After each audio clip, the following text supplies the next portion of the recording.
All right, I think this is it.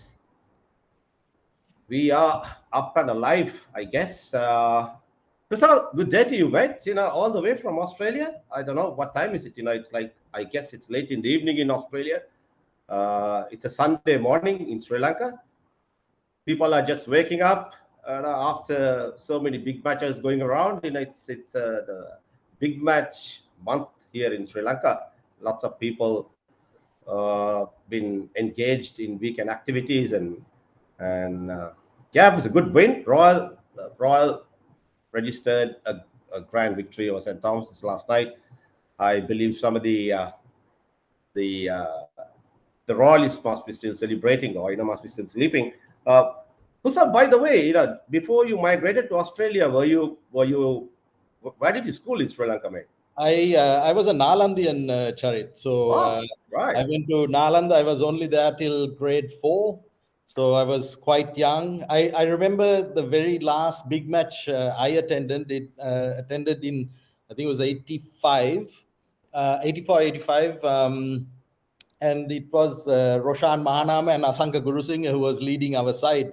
And, led Nalanda to some famous victories over Ananda during those years. So those are fond memories for me. No way, mate. I don't believe you. Nalanda never beat us. No way Really? that no, no, no. Actually, I think we lost to Nalanda last year. After so many years. Although Nalanda has produced so many brilliant cricketers over the years, they have never beaten us. That's Really? I see. yeah. I'll have Anyway, to ask Asanka. I'll have to ask Asanka Gurusingh, and maybe he will enlighten me as well. if I'm not mistaken, the year that all those top names played, I think they lost to Anand. If I'm not mistaken, I think someone can uh, correct my statement. I think it was back in '82, probably the year I should have captain, which I never did. But anyway, big hi to Dr. Asila Ratnak. He's up and ready, and he wants to listen to you. Just to tell you, Kusal, to start off, mate, that we were just talking about, that's offline. And well, I wasn't feeling that great this morning. Actually, I was wondering whether to go ahead with the show because was down, under the weather for a while. There's a nasty flu going around. It's not big match fever by any means. It's nothing to do with the big matches. There's like there's a new variant that is going around, and lots of people are uh, not doing too good because of this the nasty virus. Just to start on this topic, mate. There's a question that came. Just before when I advertised this chat, that is there any way the DNA can identify any sicknesses people that may carry. As for an example, okay, we'll talk about what DNA testing is known for and what is being used at the moment. Yeah. I'm just going a step ahead. Say that, say for an example, someone has, say say that you have regular migraine, or some other symptoms. Can a DNA test identify where it's originating from? Sure. So I think first, Charit, to understand what DNA testing is, if you imagine the whole body as let's say, a city. If the whole body is a city, then the individual cells that make up the body, they are the buildings in the city. Now, if you look at the different types of chromosomes that then make up those individual entities, then they are sort of the town planners to make up everything. If you then go to another level, which is the genes and the DNA, the genes are like the blueprint for the whole city, and then the individual the DNA then makes up the individual writing that makes up for the blueprint. So I think if we look at that as a whole, that's how we look at genetics, and that's how we look at how DNA comes together. The simple answer to your question, there are different types of diseases, different types of variants in the genetics that can lead to disease. And nowadays it's easily or much more accessible to find out those issues. For example, in Australia, in the first trimester, there's a test done to see if a child, if the unborn child, if the mother's pregnant, an unborn child has Down syndrome. Right. So these are things that we're picking up, and it's much more accessible now than what it was 25, 30 years ago. So Right. there are different aspects of different diseases, different variants, and it helps track your immune system, because if your immune system is very strong, then potentially it can fight a lot more issues that the body gets bombarded with. But the simple answer is yes. There's a lot happening now that we can identify using DNA testing. Excellent. What you're saying is, can DNA define that whether you have a strong immune system or not? Just doing a simple test. Yeah, well, what it does is it gives you a blueprint. Now, if you have two athletes or two people, let's look at Usain Bolt, Yep. a tremendous runner, and say he had a twin brother. Now, if twin brother, same genetic makeup, slightly different, same genetic makeup, but if you put one Usain Bolt in, growing up with smokers, bad environment, uh, there are bad responses to his genetic makeup. So then the performance that person has, that first twin, is not as good as the current one. So ultimately, genetics and genes will give you a blueprint. It's up to you as an individual to optimize each one. All right. Just tell me something. No two people can have the same DNA, isn't it? Yeah, that's But right. yeah, is that right? Yes. So can identical twins have a similar similar DNA? DNA, and it's to do with these tiny little differences ultimately that make up two different people. For example, the DNA strand is broken up into a concept called nucleotides, and there's only four different types of nucleotides that make up everyone, and it's marked with A, T, C, and G. So there's four different types, and for you and me to be classified under each of these nucleotides, there's about 3 billion letters that make this up. Now, what scientists are very good at right now is looking at A, T, C, and G, and they put it, so if they were to map my genome, map me, it would be a whole bunch of encyclopedias full of just those four letters, A, T, C, and G, A, T, C, and G. And it is in this way that we can identify whether a person has got diseases, whether a person has got issues. Things like Hodgkin's disease,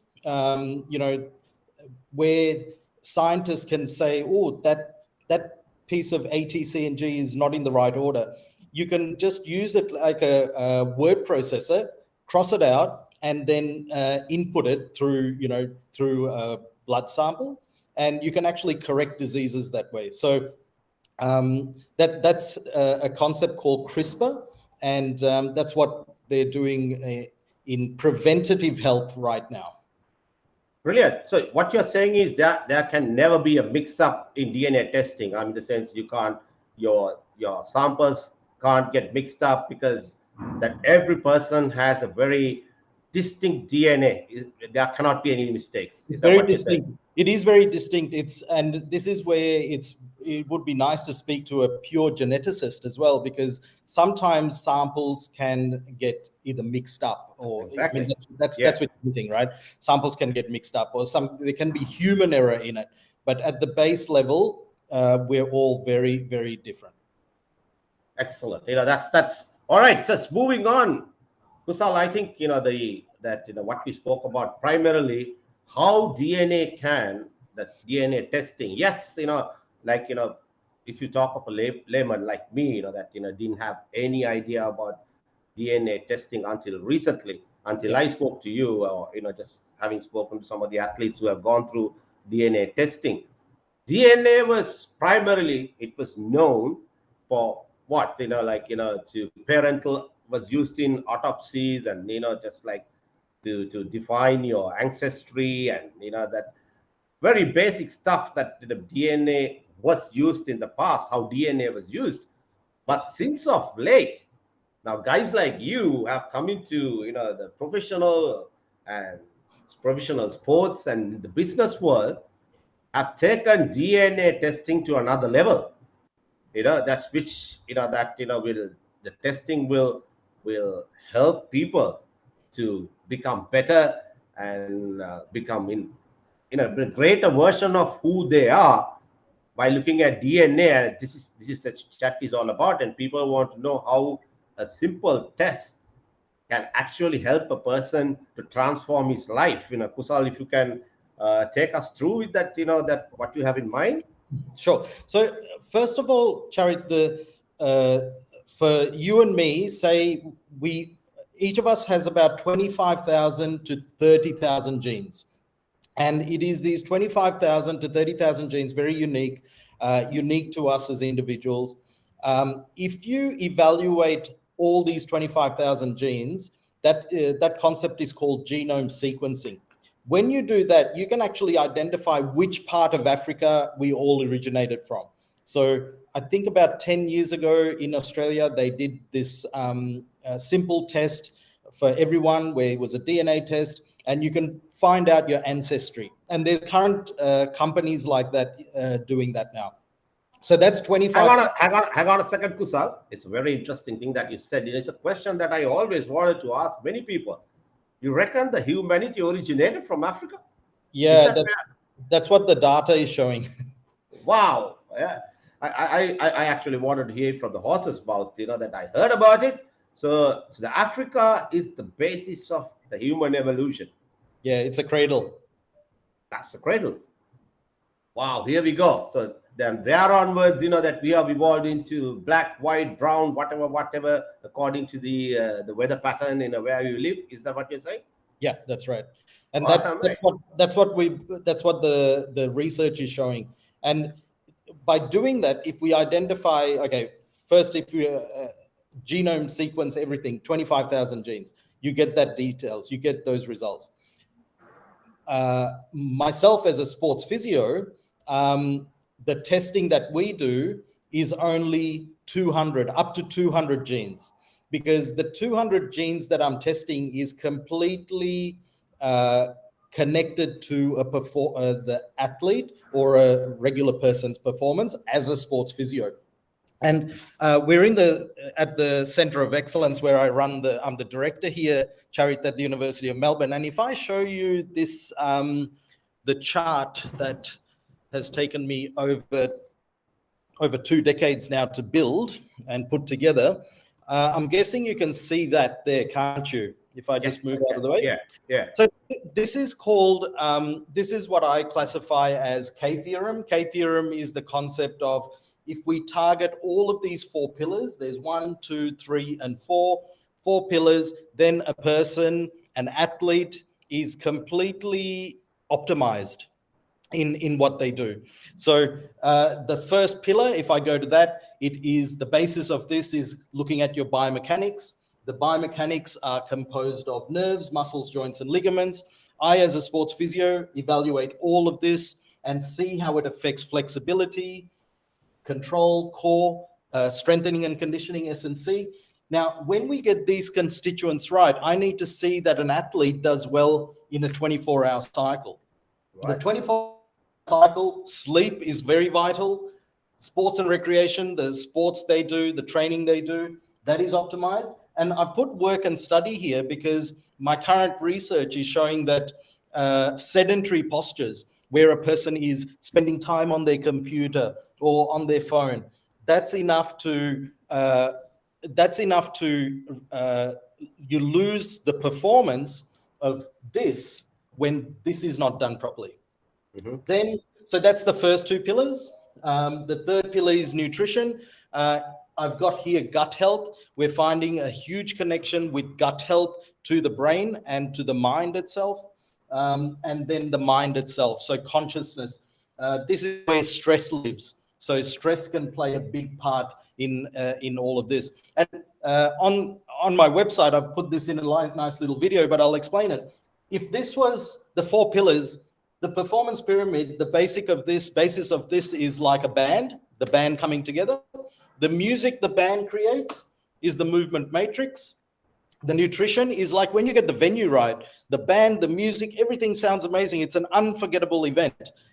But the mind is like a tsunami. And you as an ex-elite athlete yourself, if stress is a problem, stress can affect nutrition, it can affect sleep, the sport, how you work, and definitely it can affect your muscles. So overall, even as a sports physio, I look at the mind as an issue. So that's how it puts together, how it's all put together. Now, the question is, those 200 genes that we test falls into every one of these aspects. So I'll be able to test things like how a person's muscles are, what they're born with, what type of muscle structure they're born with. We look at things like flexibility, look at things like what type of control they have, and genetic tests can pull that up. The other thing genetic tests pull up is the amount of sleep, ideal sleep, when to fall asleep, when to wake up. And, it's probably an area that a lot of people don't know about, that sleep is quite vital. The type of sports, the type of recreation, the type of training each individual should do, that falls in. So I'm getting a lot of data just by getting a DNA test. The DNA test that we do, the individual person gets a grocery list of what they should be eating according to their DNA. So that's another beautiful thing that every individual gets, and it's completely individualized then. And also aspects of stress. We can pick up through DNA how people respond to stress. So when you look at an elite athlete, you can see all of this then helps a person make better decisions, performance improves, it individually helps them. But as practitioners, it helps the physio team, the sports doctors, it helps the coaches, it definitely helps the coaches, and then the administration as well. So it comes together quite nicely to help a whole group of people. Brilliant, very well explained. So what you're saying is basically, that body, mind, and right, your health, all have to, be in sync in Yes. order to, make a top athlete. Something very interesting that you mentioned, that by doing a DNA test, it probably give you what kind of nutrition you require as a human, Yep. in order to perform at the highest level. Yes. Is that what you're saying? Yeah, that makes a lot of, it's a very interesting point, because sometime back, I was just taking Virat Kohli as an example, and when he first started playing for India, and his transformation, I suppose, that he probably would have had access to this kind of testing somewhere down the line. Yes. Which he was a step ahead than the others, than the competition. He completely changed his lifestyle. And Yes. you mentioned that sleep is such an important factor. And I believe, he try and sleeps, always, he sleeps more than 9 to 10 hours, average 8 hours sleep. Yes. Change his diet, completely change his diet. Yes. And then that just over a period of time, that, he found that his performances, that, was improving accordingly. It's a very wholesome approach which he took to entire sports. So what you are saying is, for an individual, that if you don't have that kind of knowledge or access, or a trainer or a coach, that that where you need direction in order to become a successful person, Yes. you probably can do a DNA test which will guide you to become a better human in every aspect of life. We are talking about elite sportsmen. It's not only elite sportsmen, and even in your professional life, I think that's what you are trying to say, man. Yeah, exactly. I think you touch on a few very good points there, Charit. First is elite athletes, I have found the very good ones are always trying to find the 1-2% extra that they can do. So it's Absolutely. always trial and error, always trial and error. What works, what doesn't work.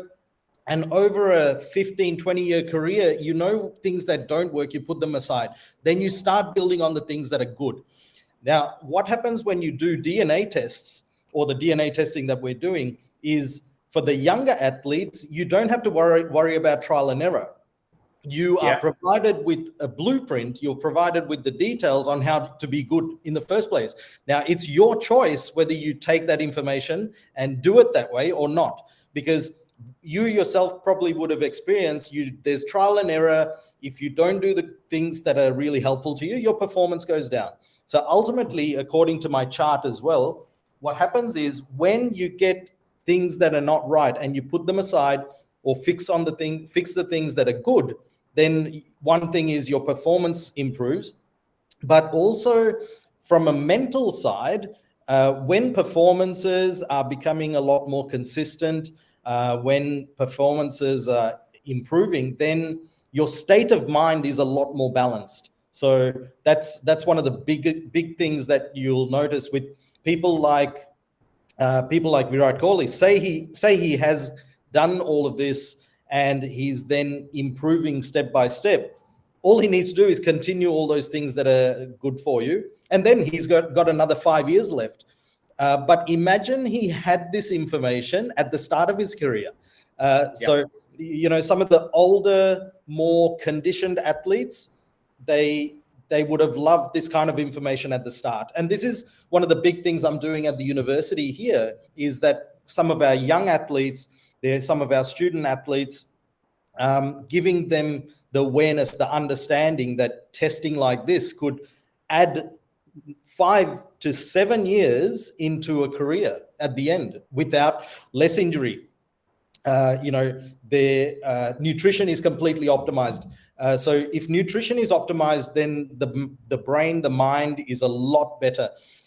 If the basic thing there is, if you eat fast food and then try and compete, you can't compete. You don't have the energy levels. Your thought processes aren't good.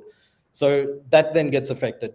So ultimately, you do the testing, muscle, joint, ligament, understanding what that is, understanding what happens in a 24-hour cycle, sleep. A lot of young athletes, Charit, they say, look, I can sleep when I die.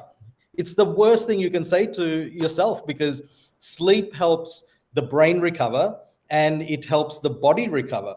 And if you don't do the proper sleep, you get the quality sleep, then you're going to get affected as well. And then obviously covering how the mind works. So Yeah. it's very interesting. And I think if we bring all this information and content to the younger population, my goodness, their performance, not just in sport, in general life, will be so much better.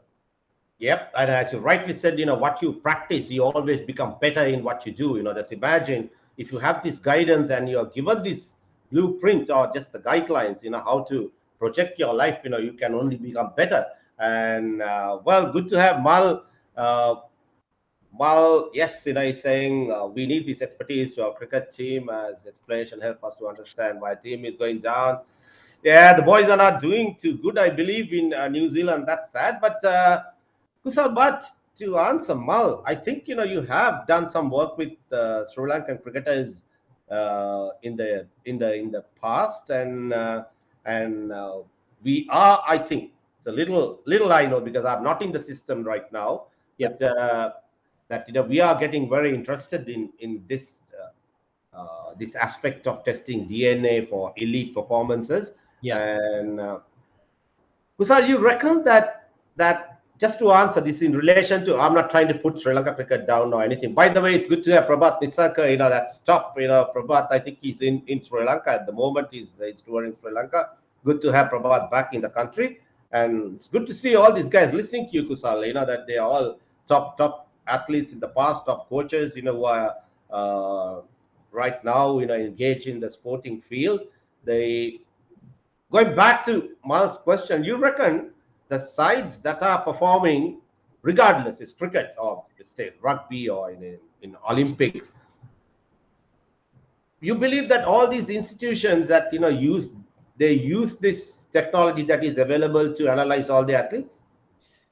Um, in Europe, right now I've got two tennis players from Europe. One is from Germany, other one's from Russia. And when I was saying to Vera, I'll just show you the images here. So this is Vera here, who I've worked with the Australian Open just very recently, and then Laura Siegmund. She's just competing at Indian Wells right now. So Laura, I said to Laura, look, we've got this DNA testing. She was very interested. The Germans hadn't done it, but when I spoke to Vera, Vera said, "Oh, Kusal, don't worry, we've already done this, all this testing." And you could see from Vera's perspective, she's a superb athlete. And her career as an athlete, she has been playing for over 20 years. And, with after having a baby as well, Laura has had a tremendous career as well. But there are some athletes who are using it, some athletes who haven't, been shown this. I think there's a couple of reasons for that, Charit. 20 years ago, to get your whole genome sequenced was something like $100 million. $100 million to test out those 25,000 genes, and it would take about 3 months to get your results. Right. Today, you can get it done for less than $1,000, and you can get the results back in about 5 days. So it's very quick, much more accessible. And when I was speaking to the scientists here in Melbourne, they were saying that within the next 18 months, we'll have it down to about $100. So right now, all my athletes pay something like 350 Aussie dollars to get this testing done. But you can see it's just going to be a matter of time that everyone will have access to it. And also everyone in the medical system, say in Australia, will be able to get this done if the doctors and the sports medicine experts are proactive about it. Then that also means that organizations that are looking at building and improving sport, I always find everyone who does well has an open mind, Charit. So having an open mind is, one, is it going to be helpful? Secondly, how much of an impact is going to make? And then how quickly can we implement it? Basically and easily explained is, it's not the strongest or the smartest who survive. It's the ones who adapt the quickest. And I have found that sports organizations, and that's been my career over the last 25 years, the ones who can change and adapt often find their athletes doing a lot better. So I feel, as Mal had said, for Sri Lanka cricket, there's some huge opportunities. And just as, looking back at the 96 World Cup, we won it because we innovated how to open the batting. And things like this can take us to another level as well. And obviously, if anyone is listening, I'm more than happy to guide them in the right way. And we've already started those talks to help those in Sri Lanka with this technology. Excellent news, man. So in a nutshell, what you're saying is, that it's not done, like at an institutional level. That's, it's not a must, but that individually that there are athletes, who are already doing it, and which is proven results. And it can be now, I think, going back to the beginning of a conversation, you said that each individual has about 25,000 different genes that you're talking about. So you're at the moment, you are looking at only about 200 genes. That's what he said. And although it was really very costly at the start, but now the prices have come down. Yes. And all Sri Lankans listening, Kusal, pardon me for saying this, I think there's a DNA testing and healthline medical care already available in Sri Lanka. I think they are doing basic testing, but I don't know whether they do any testing for athletes as such. But there's an institution that, if you go online, I'm sure that that people can find more information about this the service that are available in Sri Lanka. Sure. But I suppose, Kusal, anyone listening that they want to get in touch with you after the show, that they want, bit more insight about, all this DNA testing. Now, frequently asked questions, what people ask, how this testing is done. People think, it is when you say DNA, they think it's always that you need a blood sample and it's a complicated test. But Yes. what I gathered, Kusal, it's not, isn't it? If you can take us through and explain Yeah, people sure. how the tests are done, and that I think it is as simple as doing the test online, isn't it? Yeah. So what happens is, this is a test kit right here. I've got a few Right. test kits here, and I'll just pull this aside here. I had this all prepared. I've just put it in the wrong place. Here we go. No worries. So what happens is inside the test kit, you get 2 of these, which is a swab. It's a swab, yeah. Typical swab. This goes inside the mouth, just on the side, into the cheek, and you twirl it around for 45 seconds. Twirl it around 45 seconds, right? Right. After 45 seconds, you take it out and you put it into this vial, and it goes in, it breaks off like that, and one done. You get another one as well. There's another one for the other side. And Sample it's just A and sample B. Yep, 2 samples, just in case Right. one gets mixed up or you don't do it properly. So you get 45 seconds on the other side. That gets put in here, and then it gets sent in Australia through Australia Post. It gets sent off, and then the labs get that tested. The labs we use in Australia, they're called Nutripath. Nutripath are partners with the group called MyDNA, and MyDNA are the I guess the big family company or the family system that then tests all this out. In a month, you get a report that covers everything according to my chart.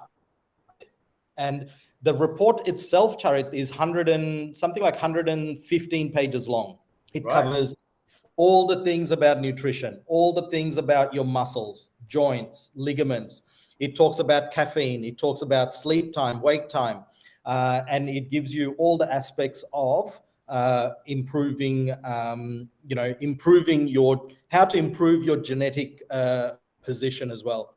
So within a month, you get all of this tested. So quite simply put, the testing is very easy these days. And this, how I order it for the people in Melbourne or in Australia, is that they book in through the system. The company sends the testing kits to the people's house. They test it out and send it themselves.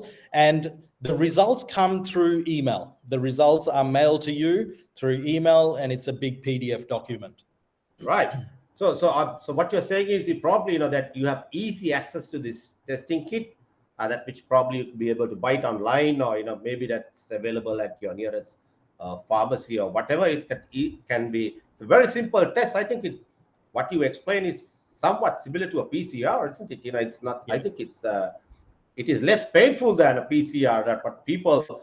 And it's a very interesting subject that all those people who have gone through thousands and thousands of PCR tests 2 years back, that now you hardly talk about it. That now we're talking about DNA testing.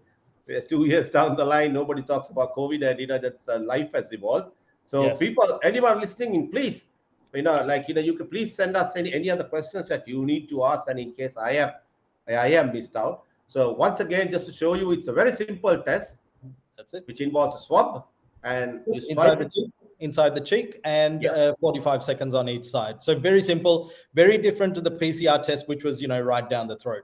So this one just in the cheek, and you're pretty much twirling that, getting the saliva sample, and seal the sample, send it to a lab test, and they do the testing, and then they will send your lab results via email. Is that what you're saying? That's right. Yep, correct. Brilliant, mate. So everyone who's listening, that it's so easy, it can be done, and that's I would love to, Kusal. I think I mentioned this to you, not to find out where my superhero genes are coming in, but that's it. There are so many interesting aspects into it. That one thing you find out your ancestral, your bloodline, where you have come from, Yes. and which probably, as you rightly said, gives you a blueprint and who you are, that you understand as a person, that how you have built and what your body is capable of, what your mind is capable of as a human, what you're capable of doing. It's very, very interesting. I'm probably, Kusal, I'm going to get this test done, mate, and Yeah. not for anything else, just to see what I Yeah. am. Just like I think everyone should, and that's the future, It's mate. yeah, it's very interesting, Charit. I mean, the first thing is going back to Sri Lanka. I've introduced this entity or the concept to the executive team at MyDNA and NutriPath for Sri Lanka as well. So Right. it'll probably be introduced to a few private hospitals first, because they can run that pretty quickly and then introduce it to people in Sri Lanka very quickly, and then ultimately open it up to the general public as well, or the everyday public as well. That's the first thing. The second thing is I got myself done, Charit, right? I got my, Right. just like you, I was so inquisitive about, what I could do or where I'm at, how I could have improved. And one of the key things the test came up and said was, Kusal, you don't have to worry about ACL injuries. You don't have to worry about shoulder dislocations, but you have to worry about hamstring issues and muscle strains. Now, from the age of 17 onwards, being a young cricketer, I've always had hamstring issues. And then I was always thinking, oh, why am I tearing my hamstring all the time? Why is this happening to me? And, 20 odd years later, 25 years, 30 years later, then I'm now working out that it's something to do with my genetic makeup. Now, if I had that information back then, uh, concepts like the hamstring programs that I've implemented here, the programs to help preventative aspects of injury, that would have meant that I could have played a lot better, a lot more consistently. So yeah, I've been very fascinated by testing myself out, and the things I've learned about myself, and what it has added is a lot more things on everyday life that are very good for me. For example, my caffeine intake, it said you have a very high metabolism for coffee, which is great because a lot of people are told, look, you can only have 2-3 coffees a day. I can have more than that. And it has also talked about how caffeine can help me, in terms of performance. So having a coffee within 1 hour of me playing sport or doing an activity or doing a program like this, I'm a lot more invigorated, and my mind is completely ready for something like that. So those are just a few things that I've learned about myself. Very interesting. Kusal, just to people may ask, do you need a doctor's prescription to do a DNA? I don't think so. Any. No, you don't. No, you don't. So the testing that we do, if anyone wants it done and they are in Australia, that's the easiest, is just to contact me and I can get the ball rolling for them. If in Sri Lanka, do contact me because I'll be able to connect them with the MyDNA group or our contacts in Colombo, and then get the ball rolling that way. That might take a little bit more time, whereas if you want the test done and you're in Australia, goodness, it can happen very, very quickly. Excellent. Wait, I think I don't know whether you got a chance to listen to the chat that I had with Dr. Sivali Jayavikrama 2 weeks back. When we spoke about the drug use in sport.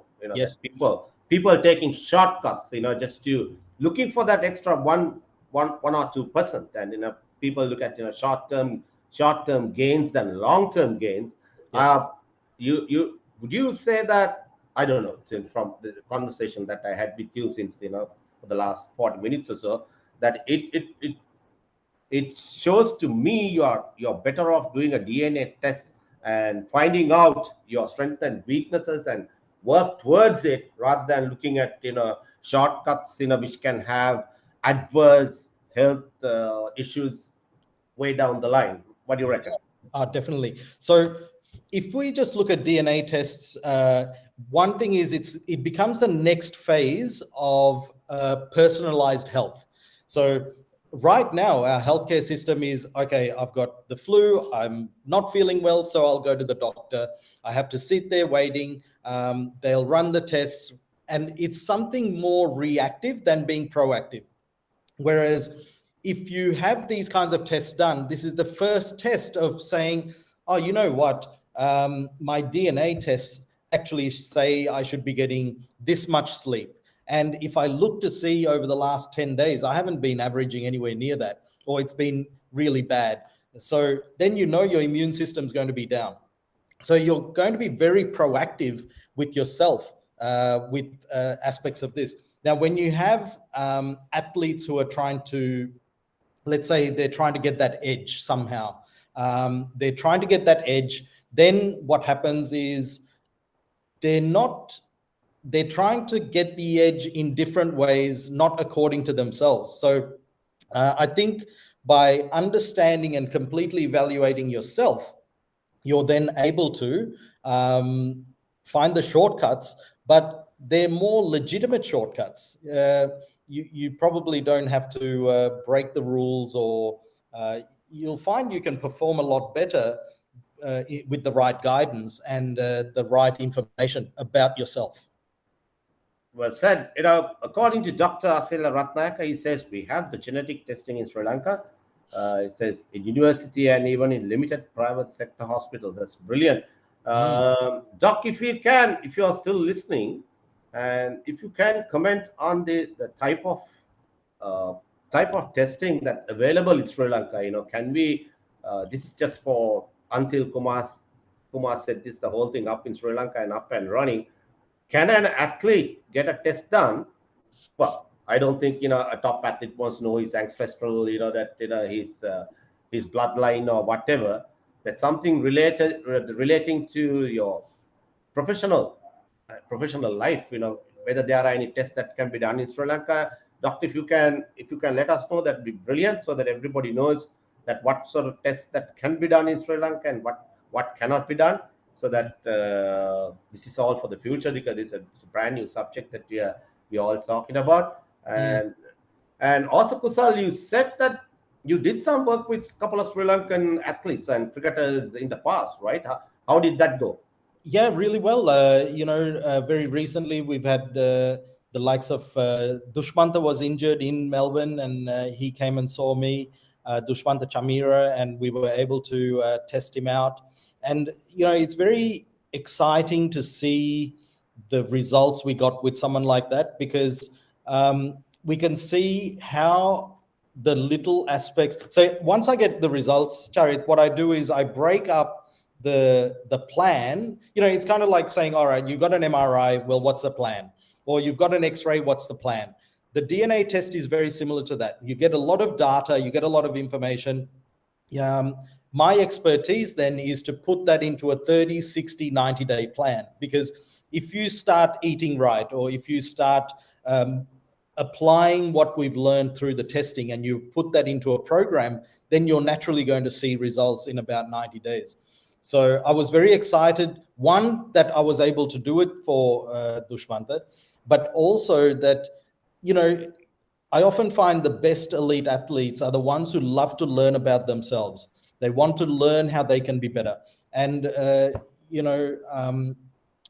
big kudos to someone like Dushmanta. He's very down to earth about learning about himself, and he took all that information on board. So that's the first aspect. The second aspect, the information gets passed on to the coaches and the sports med team back in Colombo, and then the administration as well. So I think there's a lot of opportunity for I'm just commenting on the cricketers right now, but a lot of opportunities for some of our younger athletes, because once they learn about themselves and they learn how to be better, they can apply this kind of knowledge to themselves. Brilliant. But say you mentioned about that having got weak hamstrings, but someone has a recurring injury, so that you're always prone to breaking down can that be identified, where those injuries are originating or where your weaknesses and strengths are? Yes, so that you can get as much data as you can, but if you don't know how to utilize that data, then it becomes useless. So this is where, once again, my, the K theorem comes into play, Charit.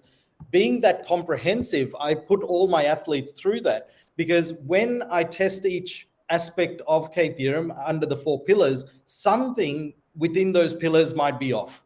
And then I know what needs to be corrected. So Right. It's the DNA testing gives me a heads up on what else might be wrong. But added to my evaluation, then, and this is what my whole team does here, we continue to work out whether a person has any weak points, and then we can fix that. So the answer is yes. You add data to a very comprehensive system, and you're going to get some superb results. Yeah. Now it's very interesting. What you're saying is, it now say that, you get a very comprehensive testing. You said that it consists of so many pages. That who does the reading, and is it like, can an athlete ask specific questions that what they want to know? That Yes. it's up to the guy who's doing the testing, or how does it work? So the testing is done. Obviously, the labs test everything out and send us a full report on the individual genes that have been tested. Individual genes that have been tested have different research done. So it'll say, oh, this gene is more likely to cause this kind of problem.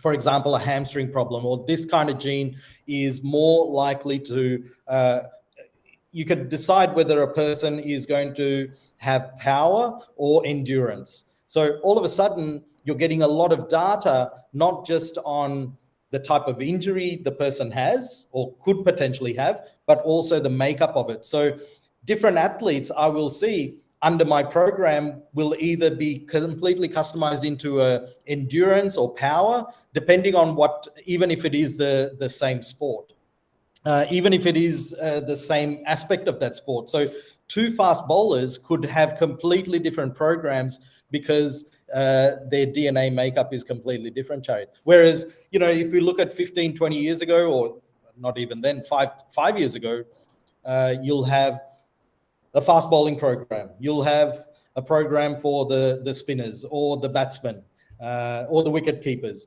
But this customizes that and goes deeper at another level. Excellent. Doctor says, yes, we have, specific cases to identify the genetic potential. Yeah, it's interesting. Doctor, good to have Dr. Sivali too on the show, Doc. It's very interesting to have all these doctors listening to, and the top coaches listening to you, Kusal. It's always very grateful to have them on the show. Mate, now it's like this message that I got, just listening, to one of the guys saying, it sounds a bit like astrology, mate, that you could predict, like what's in store for you by doing a DNA test. But I think there is a difference between looking at astrology Yes. and DNA testing. Is it a DNA test is based on your actual on a DNA sample rather than astrology? That the Yes. question is, now doing a DNA test, can you predict that how long a person would live? That is lifespan. Is there a possibility? Not just doing a DNA test. I think there's other tests that you will have to identify, Charit. But just doing a DNA test is not going to provide that. To comment on whether it's something like astrology, I just want to share something else. There's the genes that we have. You want to turn the good genes on and the bad genes off, and the chemical reaction on that is called methylation.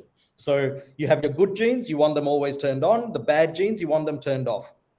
And in that report that you get, Hang on a second, mate. What do you specify as bad genes? What are bad genes here? So Angelina Jolie, the actress, when she got her genome sequenced or the DNA testing done, she found that she had the gene for breast cancer. Not that she had breast cancer, but she had the gene for breast cancer. Now, that gene for breast cancer could turn, and it can then cause breast cancer.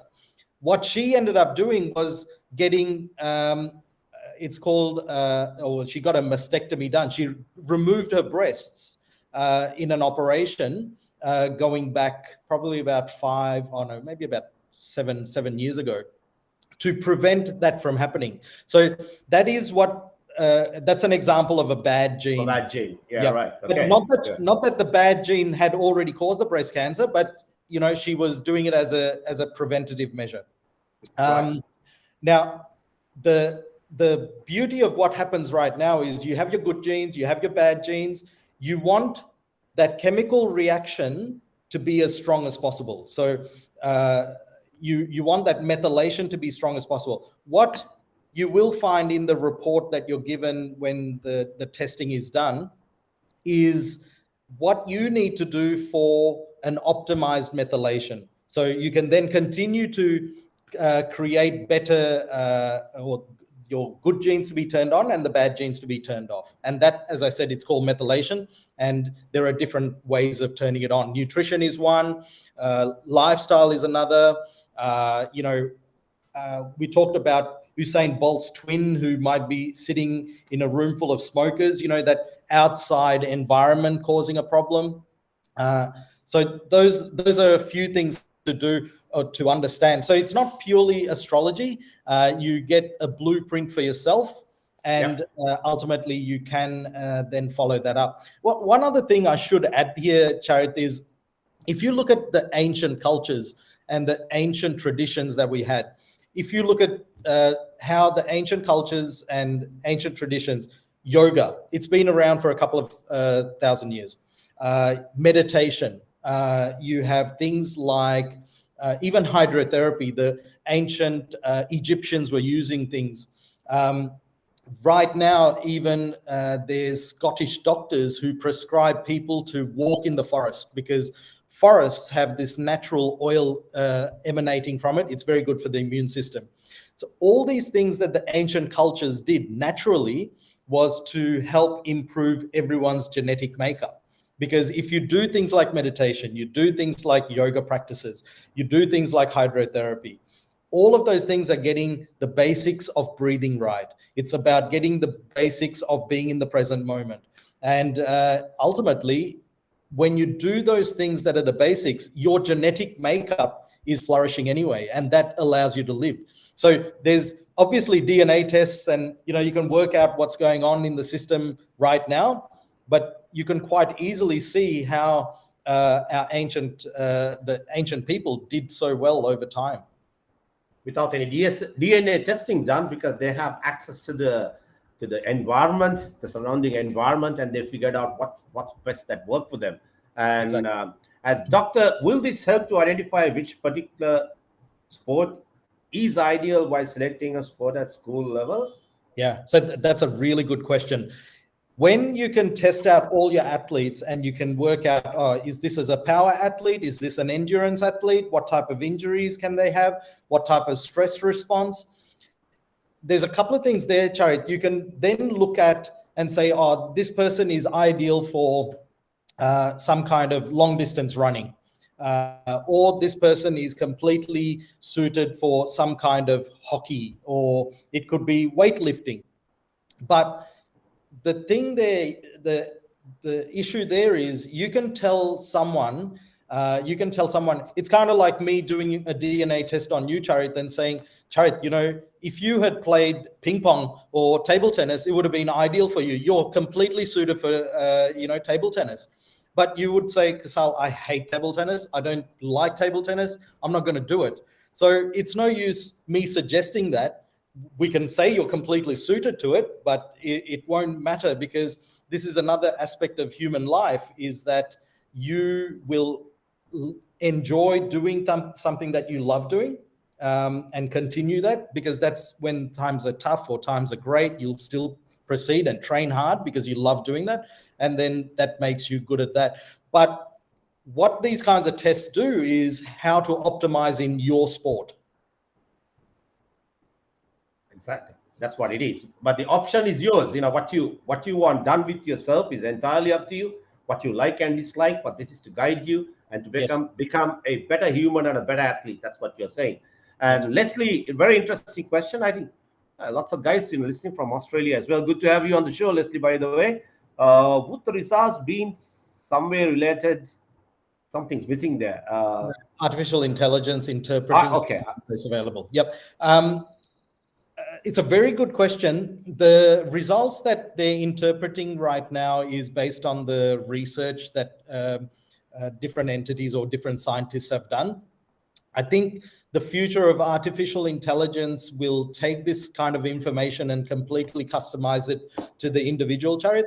So when we work out, for example, if someone like me, I've got the potential to have a hamstring issue, if all that data was fed into artificial intelligence, it could actually pick up a lot more of a clearer program at the end and say, you know what, Kusal, this is the kind of lifestyle you should have. This is the type of things that you can do for everyday life depending on that data. So artificial intelligence can make in probably the next 2 to 5 years, can make a huge impact on this kind of data that we're getting. And not just this DNA testing, Charit. You could feed in your MRI reports, you can feed in your X-ray reports, you can feed in your doctor's results over the last 5-10 years. And artificial intelligence can pick up the patterns on how then a person can then either live or the options to optimize that. And this is actually the future of sports physio that I'm looking at, because right now we're developing a sensor. It's a tattoo sensor, and the tattoo sensor is put on you. You just wear it on, and where the results right now is showing that people are either slouching a lot, they're not sitting properly, very different to how our grandparents and our previous 3-4 generations back, how they were living. They were a lot more active, and this sedentary nature is causing a lot of issues from a musculoskeletal system, but also into an organic system. Excellent, Kusal. Very well explained. There's more questions coming in. Hold on, that's the Manik cast a very question. Good to have you on the show, mate. By the way, let me see whether I can find it. Yes, got it. What does he say? Moms, one, they asked me to check up glamour sporting disciplines. Although GNA construct may say otherwise, how do you reconcile? I think you spoke about it. If you can just touch upon it, Kusal, again, since Manik asked. I think, there's always the parents who will push their children to sometimes the sports that they love doing. But if the child doesn't like the sport, we have found that kids will not either perform at the highest level, or they will have a issue in a mental breakdown perspective. So I think it's very important, and I don't think it's just children in sport, Charit. I think everyday life, that you make the decisions to do the best that you're either good at or what you enjoy doing. And if you're good at something but you also enjoy doing it, then you're more likely to either succeed in doing that and then making a difference, and therefore you're more successful. Interesting, mate, what you're saying, but it's not necessarily like, I don't know. I mean, correct me if I'm wrong. And just that if you look at, say, for an example, if you take a sport like boxing, I don't think that you can become a boxer because simply you love the sport. I think you need a certain guys like Mike Tyson, where they picked up on the street because the trainers saw what they are capable of. That when you see a 6'4" guy carrying 120, the guy is like he's made for like a contact sport or rugby, or to become a fast bowler. I think it's in your genes to a certain extent, isn't it? What do you want to become? Not a question of who you want to become. Of course, there are exceptions. You can say Virat Kohli is 5 feet 10 inches and still a great cricketer. But suppose cricket is a different ball game. But your genetics perhaps will play a big role in what you want to become. Isn't that right? the genetics will give you a very solid foundation to whatever you want to do. And then ultimately, how and what you want to do after that is completely up to you. Because Yeah. as I said, if we look at Usain Bolt, he wasn't built like a 100-meter runner. He was very tall. He was quite lean, very different to all the other 100-meter runners. So he obviously had good genes when it came to aspects of his sport, but everything else was completely up to him. There you go, mate. Yeah. And doctors say the concern of gene doping in sports created a new dimension to think and work in the sports field. Yeah, I mean, look, Gene doping. Asela is, he's such a wonderful sports physician, Charit. I've known him for many years, and I'm so glad he's on the show now. And, this is very true, Asela, the fact that these kinds of issues, we'll see this coming up more in the future. And I think good practitioners will keep it in the back of their mind and always look out for it. And I think everyone wants to get that edge, Charit. So Asela brings up a very good point that we just have to keep that in mind for the future. What's gene doping, by the way? So gene doping, just as trying to get shortcuts using your genes, and so just as you're trying to get use of steroids to that's a basic example. Use of steroids to improve performance. How to utilize your genes to get that done as well. So it's a completely new area. It's probably been around in terms of understanding. Awareness is probably low, but it's something to keep in mind for the future. Definitely, Charit. All right. Interesting, mate. Lots of things that, I didn't realize that, I've been talking to you for what? 1 hour exact. Oh, damn! I thought just it's about 40 minutes, but we have spoken over an hour just to very quickly. And the interesting part, we spoke about very briefly off the line, Kusal, that the DNA can actually define, what your favorite foods and what favorite drinks and stuff like that. Is that right? So I was lecturing at Swinburne. I've been lecturing at Swinburne for a few years now. And one of the lectures I gave, and I was playing this video, and there was a scientist from Singapore who was commenting about a company where you do the same swab, and you send it off, and the company will tell you exactly what type of wines you should have. Because, I was saying you can test out 25,000 genes. We test about 200. These guys test out a few handful, maybe one or two, and it'll match your taste buds, it'll match your genes for taste to the types of wines you have. And I think it's a US-based company called Venome.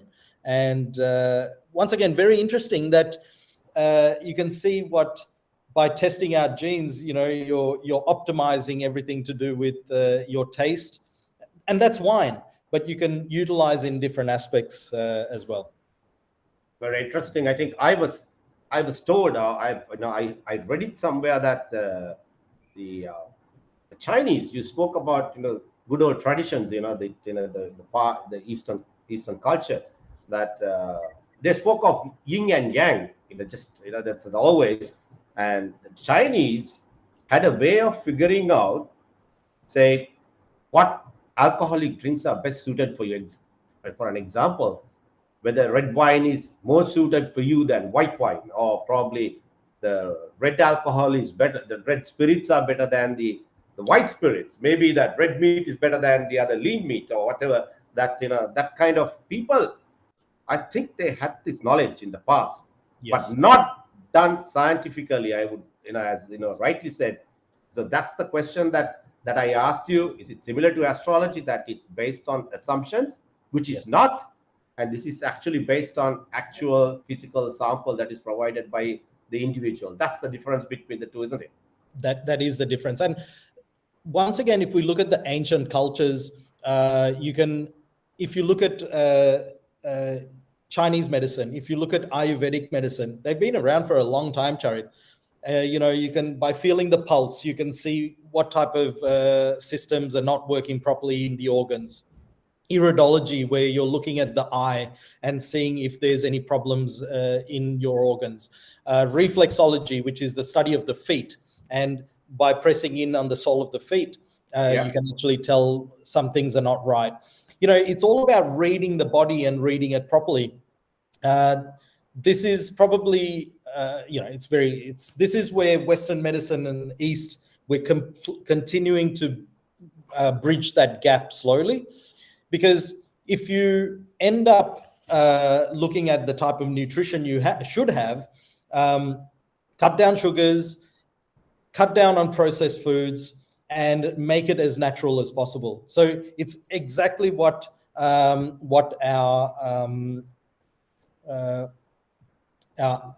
grandparents or great-grandparents used to live, very natural. Interesting, mate. Very interesting question again from Rui. Can DNA testing tell a personality of a person? Personality-wise, I think the way it can show directly, no, but what it does show is how a person responds to stress. So you can see and understand how a person might work in a team, might work as an individual. From that, you can obviously decipher. You can then decipher personality, but also the thing here, Charit, is this test alone is not the be-all and end-all. There's a whole other, from say a sports physio perspective. A person gets their DNA test, I get the report. Just behind me here or in front of me here, I've got my 3D movement analysis. I've got my force plates. I do all of the testing according to my K theorem.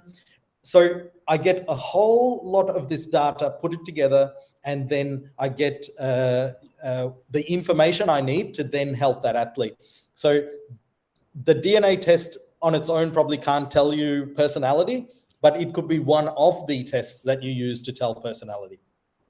Well, it's going back to that original question, whether it's very similar to astrology. Like, someone may ask, no one has asked that question, as that when a child is born at the time of birth, whether you could get a DNA testing done and have a blueprint, what your kid is capable of and what he can become. Can DNA do that? Yes, it can do that.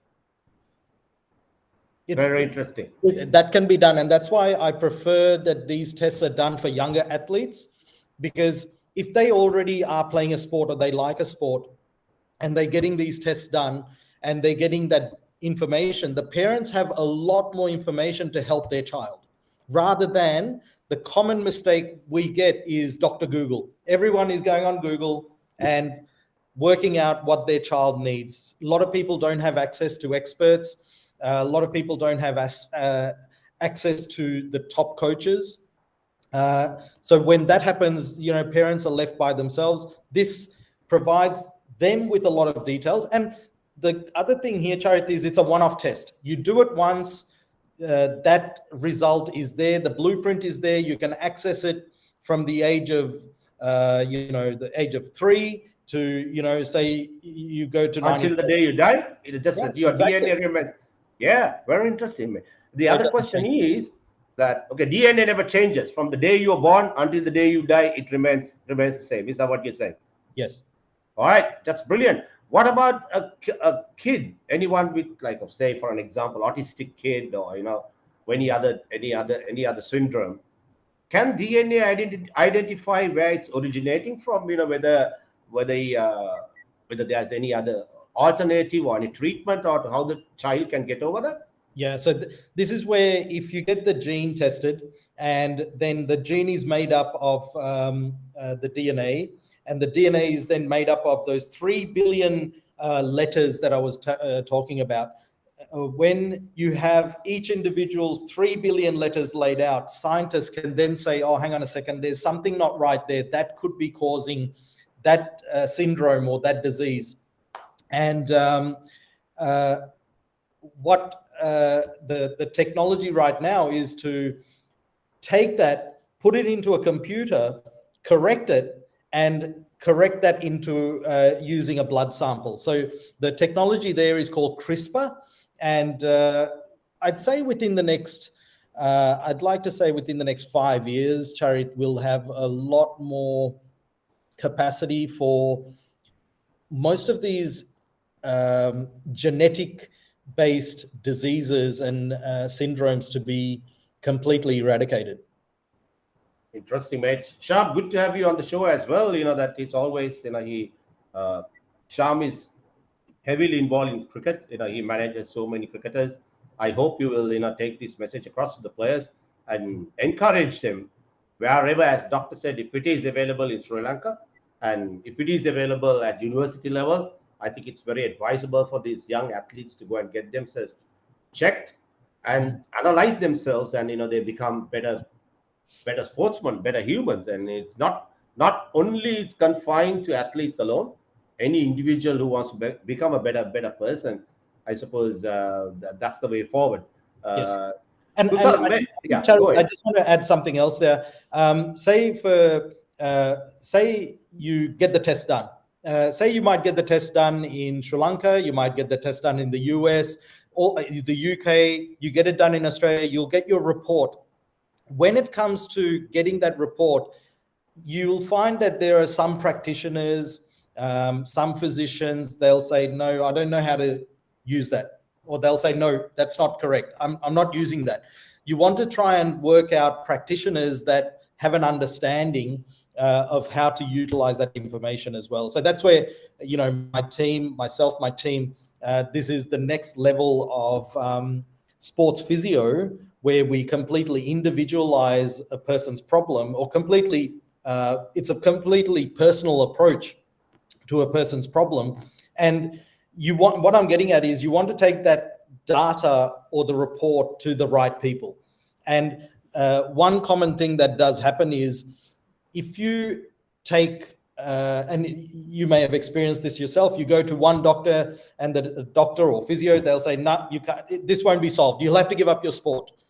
I keep telling some of my athletes, don't give up. Don't give up until the day I give up. Because after 25 years, after 70,000 treatments, I'm yet to say to someone, yep, you have to give up. If I can't help solve that problem, I will find someone who can, because there's always experts out there. It's about trying to find that expert. Well said, mate.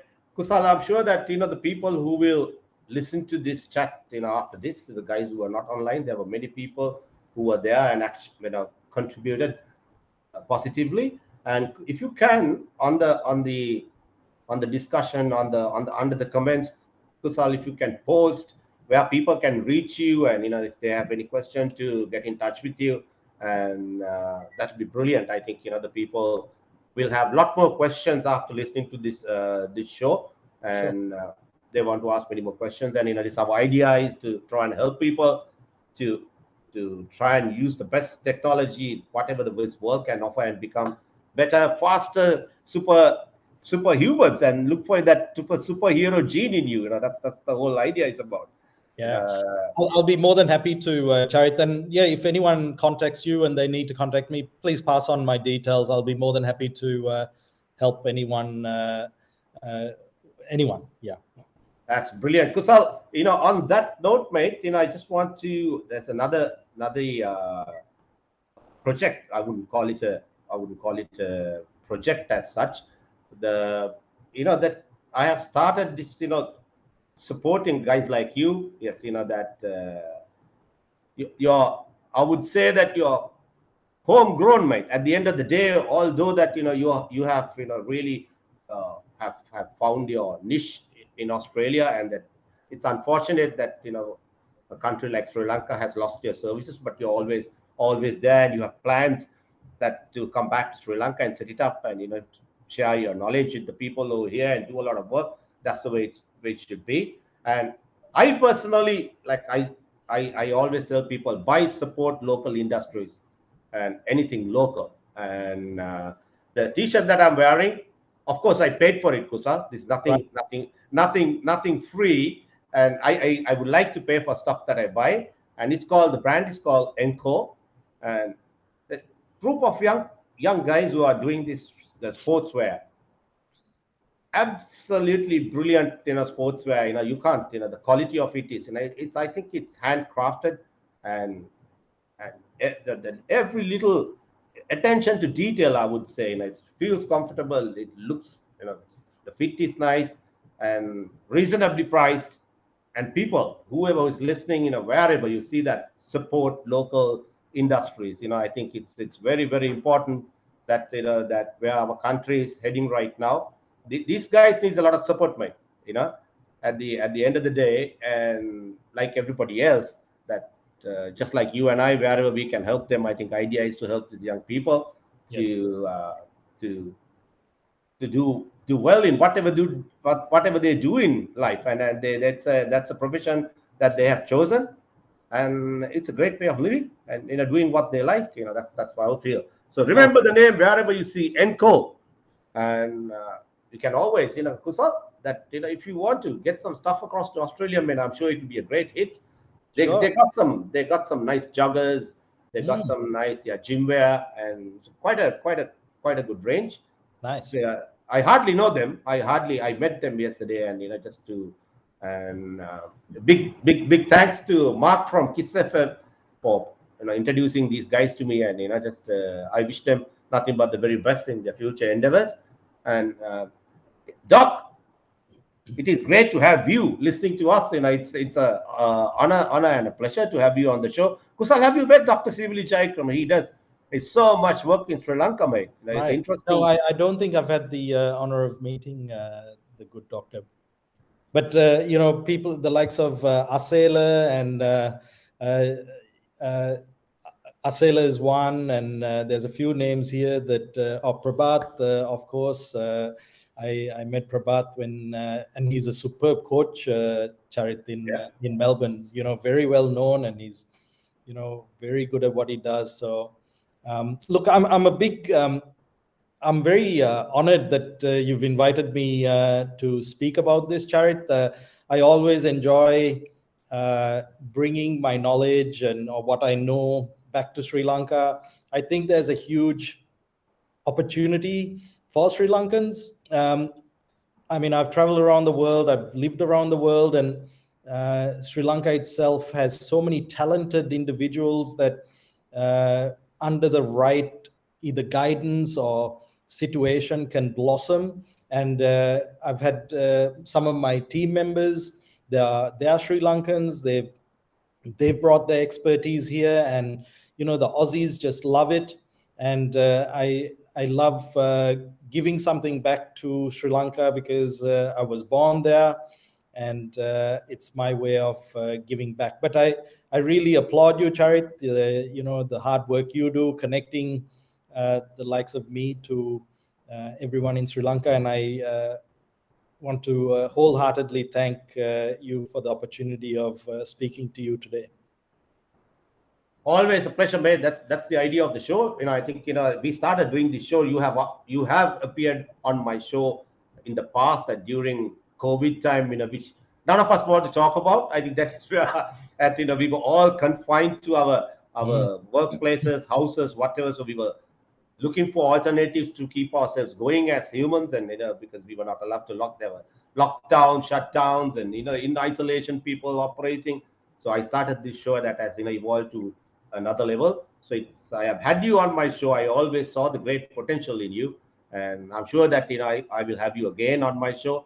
And it's a must. The next time when you are in town, you got to meet Dr. Sivali Jayakram, who has been in the industry for ages, and you guys will have so much in common once you meet and talk and share the knowledge. And yes, Doc, I don't know whether I have actually helped to improve the literacy level of Sri Lankan sports fraternity. That's my idea. I mean, I learn in the process talking to people such as Kusal, you, Dr. Asela, Dr. Sivali Jayakram. I have learned a lot, and in future, mate, Kusal, if you know someone I'm looking for, I always look for people, with innovation, and I want to talk about tuning your brain waves, and that if doctor, if you know someone in Sri Lanka whom I can have a chat with, that to learn more about the thetas, the betas, and the deltas, how it can help an individual again, yeah, looking at extra 1%, 2%, it's all that to make a brilliant individual, superhuman. And thank you and Chandula, everyone, who has been listening to us, and never thought that people would enjoy it, because it's a discussion that I had my doubts, well, people will understand. Nevertheless, I thought let us talk about it, because that's the only way.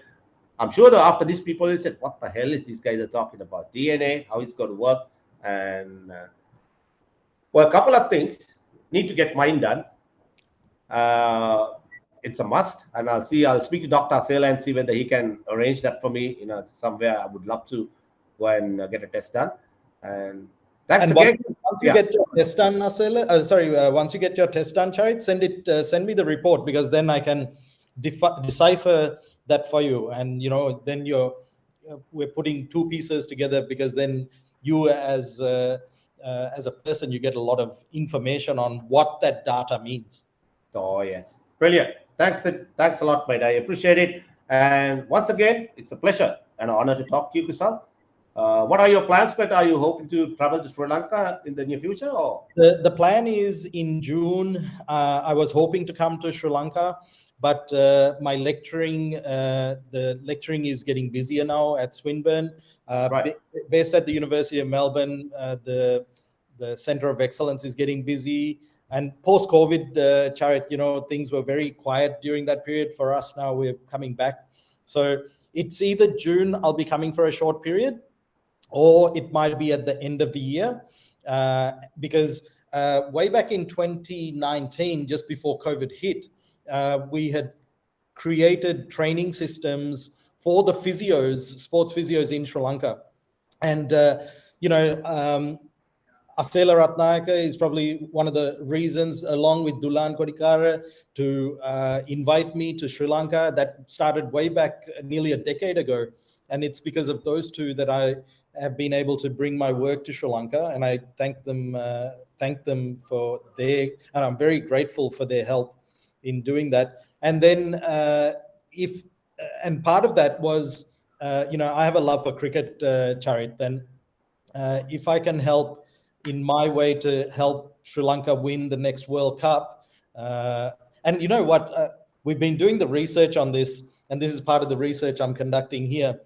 We have looked at individual teams, and Sri Lanka has a very high probability of doing well because we have the natural talent. All we need to do is put a few of these things into place, and then we call it let it ferment, because it's all about then improving gradually. So we have seen the potential for Sri Lanka, and I personally would love to help out the team win the next World Cup, and I can see that happening. The other thing to share here is that all of these things that we do is to help individuals go to another level. Yep. In athletes, going to another level is performance, but what you're ultimately getting is happiness and contentment as a human being. Now, that comes from an athlete performing at a highest level. And when you get the 4 pillars working properly, you end up getting peace of mind and contentment. And that then you become an unstoppable athlete.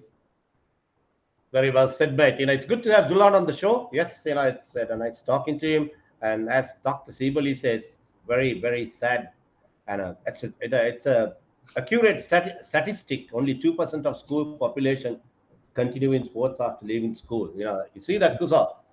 So all these parents who are, dying to see their children play in big matches and, the big rugby encounters, only hardly a minute percentage that continue sports at the end of the day. And, the times are such, I think times have changed. And I hope these numbers will change in the future. And with all this available technology coming in.